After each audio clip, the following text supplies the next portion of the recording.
Buenas tardes, mi nombre es Frida Alejandra Reyes Mijares, soy de la Universidad del México Contemporáneo, estoy en la licenciatura de Derecho y es acerca de la materia de Filosofía del Derecho.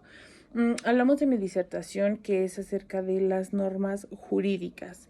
Ok, como normas jurídicas tenemos que entender primero cuál es la concepción de la palabra norma y hablamos que en general es una regla de conducta. Hay de diferentes tipos, podemos hablar desde las normas morales, las normas sociales, las normas eclesiásticas o religiosas y en este caso vamos a abordar directamente lo que son las normas jurídicas tal cual. Ok, como norma jurídica pues vamos a entender que es justamente esta regla que es dictada o promulgada por un poder legítimo. ¿A qué nos referimos con un poder legítimo? Bueno, por algo que venga del Estado, que es una institución que está legitimizada para poder imponer estas reglas, sanciones, para, bueno, regular la vida en sociedad. Hablamos de que justamente, bueno, para regular la conducta humana y por medio de una prescripción, autorización o prohibición. ¿A qué vamos con esto? Bueno, a que las normas jurídicas pueden ser de autorización o de prohibición, dependiendo su naturaleza, que lo veremos más adelante. La norma jurídica presupone que su incumplimiento genera una sanción coercitiva. Nos hablamos de un castigo, algo que no se ve directamente o estrictamente con las normas que sean de carácter social, de carácter eclesiástico o religiosas. Aquí, a diferencia de estas normas jurídicas sí tienen una, pues tal cual una consecuencia, un castigo directamente ante el individuo de forma legal y legítima. Parte de las características que tienen estas normas jurídicas, hablamos de que, bueno, a diferencia de las normas morales, como anteriormente lo comentaba, estas pertenecen a un sistema jurídico y por ende tienen esta validez y esta legitimidad jurídica. Ningún sujeto de la sociedad es exento de cumplirlas, a comparación de una norma moral que depende del entorno de la sociedad, se aplican o no se aplican. También hablamos de que las normas jurídicas pueden ser generales o pueden ser particulares. ¿A qué nos referimos a esto? Bueno, las primeras, que serían las generales, establecen exigencias para todos los miembros de una clase de individuos. Hablamos de normas generales, por ejemplo, por decir algún ejemplo, estamos refiriéndonos a los códigos penales, a los códigos civiles, códigos mercantiles, que establecen precisamente que son aplicables para toda la ciudadanía de este país y gente que esté en este país. Y al contrario de las normas particulares, estamos hablando de que esas son para un individuo determinado. Hablamos de que pueden ser reglamentos con carácter jurídico para personas dentro de una institución, entre otros temas. Los elementos de las normas jurídicas, bueno, el número uno, digamos, que es el supuesto de hecho. ¿A qué nos referimos? A que es una anticipación hipotética a una posible realidad futura que requiere ser regulada. ¿Qué nos referimos con esto? Bueno, a que suponemos que si pasa esto, puede pasar esto y hay que ser regulado, a que las personas pueden actuar de cierta manera y por lo cual tendría que ser regulada esa conducta y para eso se establece una norma jurídica. Hablamos de la consecuencia jurídica. En ese caso, bueno, es el acto resultante de aquellas situaciones jurídicas reconocidas por las normas. Sería el castigo tal cual. No sé, por decir un ejemplo, que estamos hablando de un código penal, en el supuesto hecho de que yo asesine a una persona o cometa homicidio en contra de una persona, tengo una consecuencia jurídica que dependiendo las causas, dependiendo el lugar, la situación, dependiendo inclusive el estado, sería castigado de cierta manera.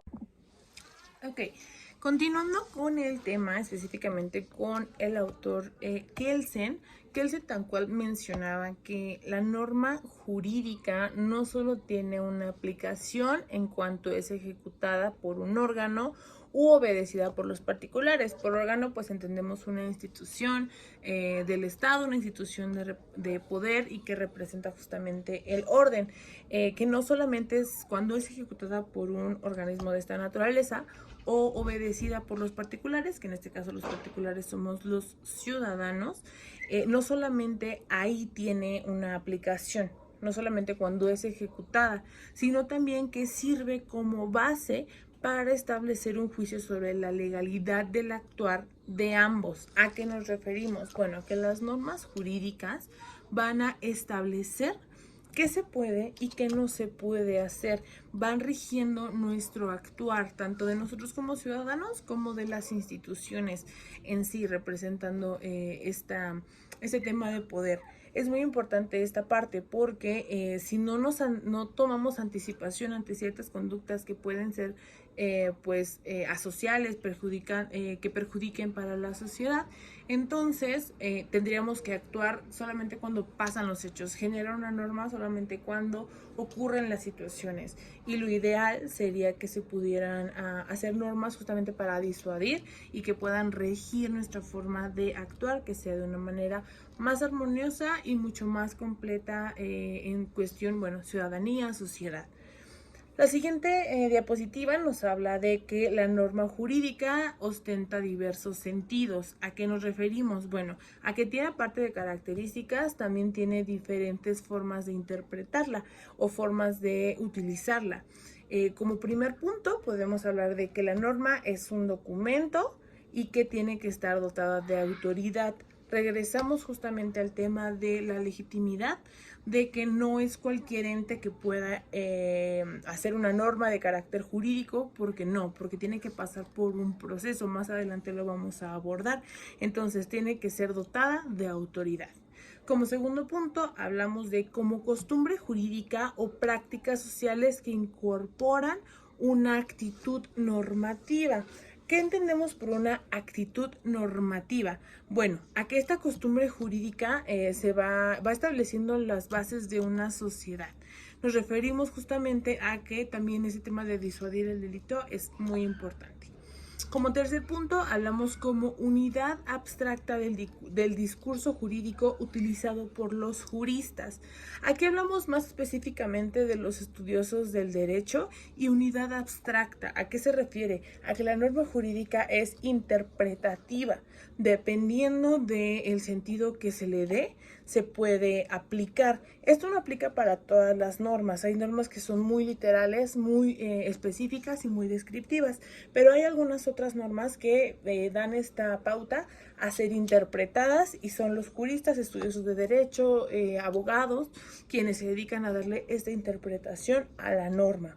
Como punto número 4, hablamos de como premisa de un razonamiento jurídico acabado que sirve para la resolución de un caso.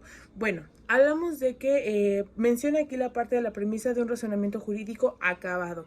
Un razonamiento jurídico acabado podríamos entender un proceso que llegó a su fin, un proceso jurídico que concluyó y sirve para la resolución de un caso. Sienta un antecedente sobre una situación que puede pasar en un futuro y que puede servir justamente de antecedente para poder resolver una situación que puede pasar en el futuro. Nos podemos basar en lo que pasó para poderlo resolver.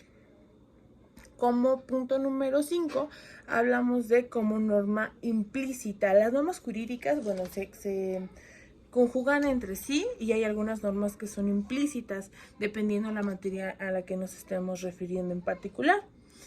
Continuando con la siguiente diapositiva, hablamos aquí del derecho parlamentario. Aquí el derecho parlamentario es sumamente importante, ya que tal cual el derecho parlamentario, los parlamentos son los que tienen que crear, derogar o modificar las normas que componen una ley.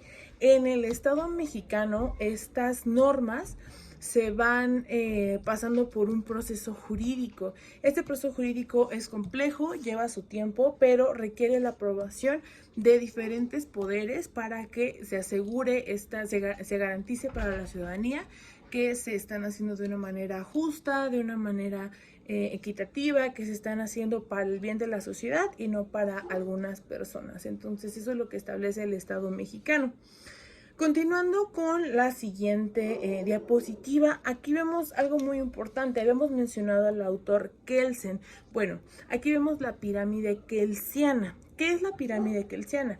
Es una gráfica que se plasmó para poder entender con mayor facilidad los poderes que vamos teniendo, las normas jurídicas y sobre todo sus jerarquías. En la punta del triángulo de la pirámide tal cual, entendemos que está la Constitución de los Estados Unidos mexicanos. No hay una ley que esté encima de esta normatividad, de esta norma jurídica, no hay ninguna otra norma que sobrepase o que contradiga a la Constitución. En caso de que exista esta norma que contradiga a la Constitución, no es válida, porque la Constitución es nuestra norma máxima, entonces esa por eso se encuentra en la punta de la pirámide kelsiana. En el punto número 2 hablamos de tratados internacionales. Los tratados internacionales, algunos autores hablan que están a la par de la Constitución mexicana, pero solamente en temas de derechos humanos. Ahí es donde se podría considerar a la par, pero estrictamente en el sentido de la teoría, los tratados internacionales se encuentran debajo de nuestra norma suprema, que sería la Constitución. Posteriormente de los tratados internacionales ya entran las leyes federales, que estas son normas jurídicas que aplican en todo el territorio mexicano, pero aún así pues no sobrepasa a la punta de la pirámide, que es la Constitución. Posteriormente las leyes ordinarias y o locales. ¿A qué nos referimos? Bueno, como sabemos somos Estados Unidos mexicanos, entonces cada estado cuenta con su propia ley local, su propia constitución local, sus leyes y códigos locales, pero ninguno de ellos va a sobrepasar una ley federal.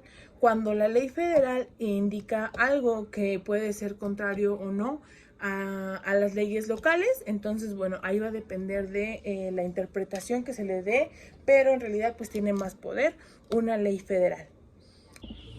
Llegando a la base de la pirámide kelsiana, ya estamos encontrando aquí lo que son los decretos. Estos decretos son hechos por diferentes niveles de gobierno, pero bueno, que no tiene mayor peso que una ley de las que ya vimos anteriormente. Continuando, ya serían los reglamentos, que ya son normalmente de manera más interna en ciertas instituciones, en ciertos espacios, y ya como base tal cual de la pirámide kelsiana estamos hablando de las normas jurídicas individualizadas. Este es uno de los aportes que nos hace este autor, un aporte que ha sido trascendental en el tema del derecho. Esta pirámide se ha modificado a lo largo del tiempo, claro, la sociedad va avanzando, las leyes van avanzando. Por ejemplo, el tema de los derechos humanos, antes no había alguna ley que igualara a la Constitución mexicana, pero ahora con todo el tema de derechos humanos y todos los avances que se ha hecho en esa materia, se ha dictaminado que los tratados internacionales, cuando sean respecto a los derechos humanos, bueno, sí tiene esa validez igual. Algunos juristas indican inclusive mayor, pero eso es dependiendo, ¿no? La perspectiva de cada autor.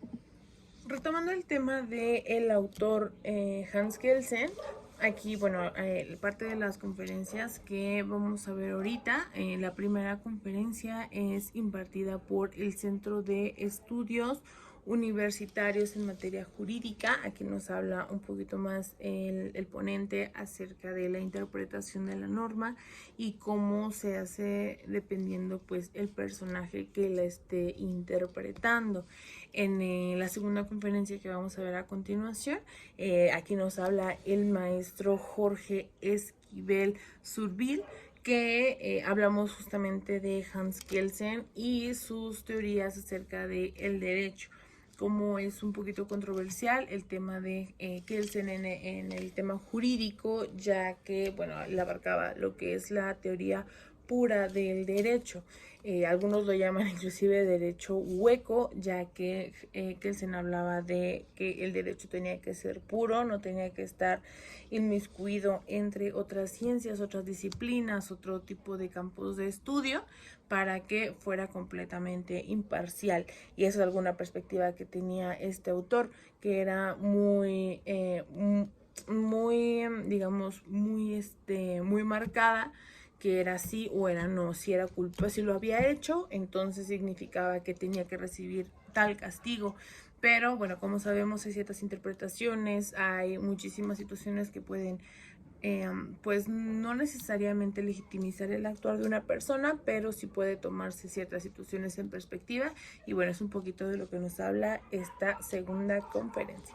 Ver con la actividad fundamental de los abogados, que es la de interpretar las normas. Y esa interpretación la hacen los jueces, la hacen también aquellos académicos, doctrinarios, todas aquellas personas que tienen que ver justamente con la aplicación de una norma. Hay normas que son tan sencillas y tan claras que se tienen que interpretar de esa forma, como dice la ley, a la exacta interpretación jurídica de la ley, ¿no? A la letra. Pero hay ocasiones en que es necesario desentrañar su sentido, no es tan fácil aplicar porque se puede interpretar de diferentes formas. Una manera que también se utiliza para interpretar es aquella que es a contrario sensu, quiere decir en sentido contrario. El ejemplo que siempre se da es el del artículo 14 constitucional, que indica que a ninguna ley se le dará efecto retroactivo en perjuicio de persona alguna. Entonces, a contrario sensu, si ese es su beneficio, sí. Interpretación auténtica, que podemos ir, por ejemplo, a todo lo que escribió el legislador, todas aquellas gacetas parlamentarias, diario de debates, para poder encontrar cuál fue el sentido del por qué se expidió esa norma. Tenemos, por ejemplo, el sistemático, que es interpretar la norma no como una forma aislada, sino como una forma del todo, como un sistema, ¿no?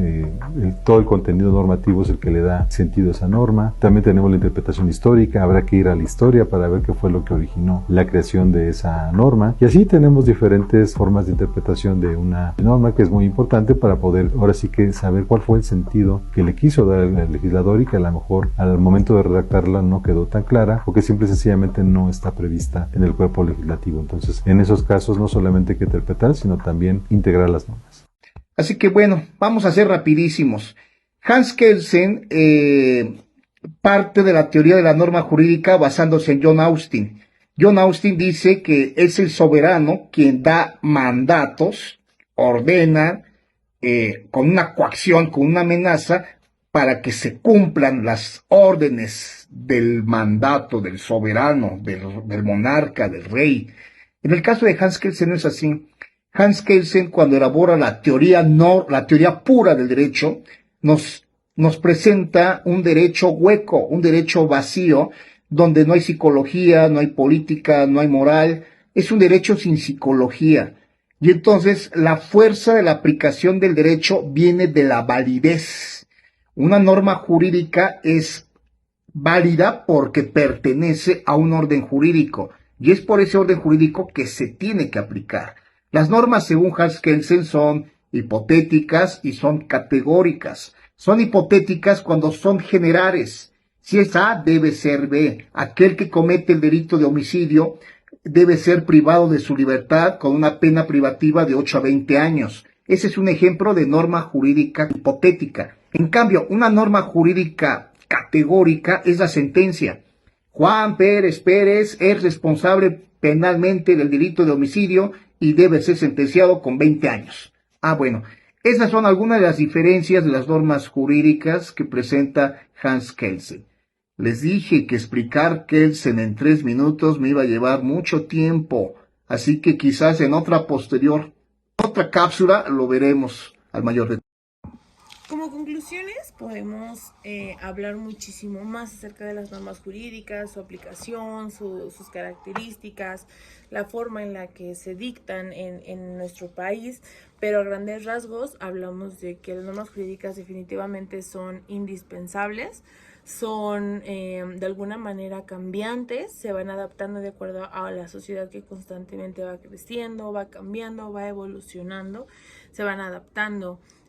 También hablamos de que son necesarias no solamente para un tema de castigo, sino también para un tema de prevención de ciertas acciones que la ciudadanía ya conoce que son incorrectas. Entonces también hablamos de que la norma previene. Hablamos también acerca de la diferente perspectiva que tienen diversos autores acerca de cómo es la norma, cómo debería de ser, cómo se debería de aplicar. Esto cambia totalmente. Veamos un poquito de Kelsen, podemos hablar un poquito de otros autores que ven la norma jurídica como algo un poquito más flexible, dependiendo la situación, dependiendo la sociedad. Ahí es un tema pues de mucho estudio. y es muy enriquecedor. Sobre todo hablábamos también de la pirámide kelsiana, que a pesar de ser creada desde hace bastante tiempo sigue teniendo vigencia, y como lo comentábamos también va adaptándose acerca de la sociedad. Y pues a grandes rasgos hablamos de que la norma jurídica es tal cual la base de nuestro sistema en sociedad, junto con los otros tipos de normas, pero pues en realidad la que tiene este tema de legitimidad, de validez ante el Estado es totalmente la norma jurídica, y esto aplica muchísimo para nuestra vida diaria y sobre todo pues para nuestra materia de estudio en particular. Bueno, eso sería todo de mi parte. Agradezco mucho su atención y aquí a continuación, bueno, ya son las fuentes de esta disertación, y hasta luego.